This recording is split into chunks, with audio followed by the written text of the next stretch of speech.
What's up, everyone? So today we're going to be talking about sports and what it takes to be number one in sports, the combination, the planets. So let's talk about it because I am number one in sports. Woo! Did you see that? I can make this all day long. All day. Now, little kitties, we're going to be making a three-pointer. Oh, you want to see more? You want to see more? Huh? You want to see more? Come on. Oh. All right, ladies and gentlemen, that's enough of Parashara schooling here in basketball. And let's talk about what it takes to be a sportsman.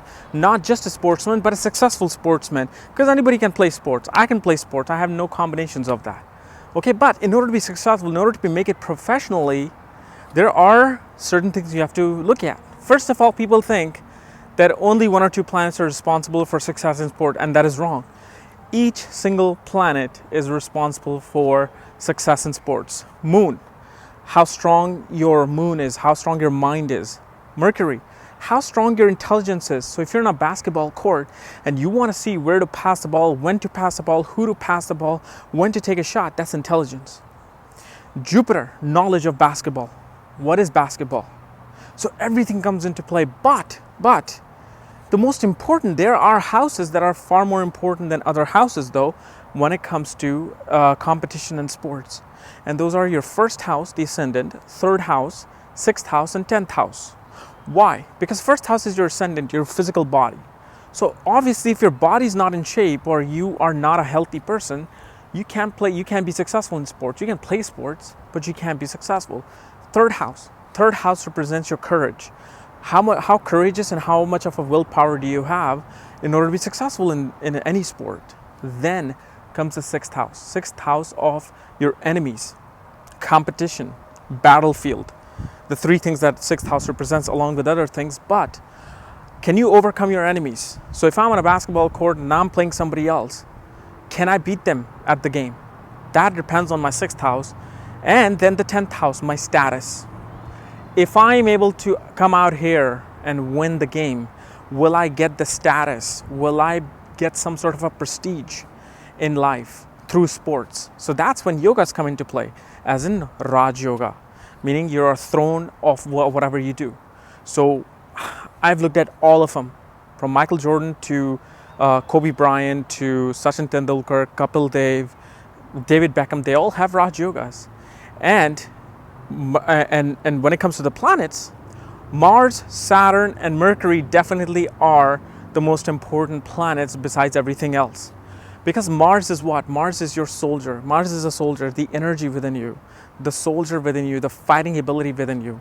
And Mars is your willpower. So if Mars is placed in the 3rd, 6th, or 10th house, you are able to overcome your enemies. And the ascendant as well. Your whole life then becomes about competition and about winning over other people. Okay, why Mercury in the 3rd, 7th, or 3rd, 6th, or 10th house? Because Mercury is not only your intelligence, it's your skill set. So for me to dribble the ball across my head and go, across my legs, not head, go around people and then make a layup or go a reverse layup like Michael Jordan used to do, that's skill. That is a skill that I have been given. So Mercury is your skill set and 3rd house is your skill set. So that's why Mercury becomes important. And if you're a martial artist, then Mars and Mercury combination become very important because Mars is your fighting ability. Mercury is the skill set of fighting ability. So if you have Mercury and Mars in the ascendant 3rd, 6th, or 10th house, you can be a martial artist. Saturn comes into play because Saturn is the significator of work, of hard work, of discipline. Okay, so in order to be good in sports, you have to have discipline. You have to have discipline to practice day and night. You're supposed to be able to, do all sorts of practice. And also remember why Mercury becomes important in sports, because Mercury represents your lungs. If you're not able to run and your lungs are not able to handle the pumping of oxygen, you cannot run too fast, and that means you can be bad in sports. Even if you're a little slow, trust me, you're faster than other people when you make it to the professional level. So this is why these skill sets are very important. Sun comes into play because sun is not only your vitality and your internal, makeup of your soul, but it's also the significator of status of the 10th house of career. So never just look at 1 or 2 or 3 planets, even though I'm giving you the 3 important planets, but every single planet has to be taken. But yes, on the top 3 will be Mars, Saturn, and Mercury always. And then you'll have other planets that come into play, and then the divisional charts come into play. If you're running through your Mars dasha and your Mars is in the 1st, 3rd, 6th, or 10th house, you'll be involved in competition. You'll be involved in sports. Okay, so guys, this was my little analysis of sports and astrology and what it takes to be a successful sportsman. So if you're new to my channel, subscribe below. That's where the button is to subscribe. And if you want to know if you have the alignments to be a successful sports person, check out the link below. Check out my book, The Astrology at the Speed of Light. And when you get the book, I will send you the link to look at your own chart. Otherwise, we'll see you tomorrow with Mercury in the 7th house.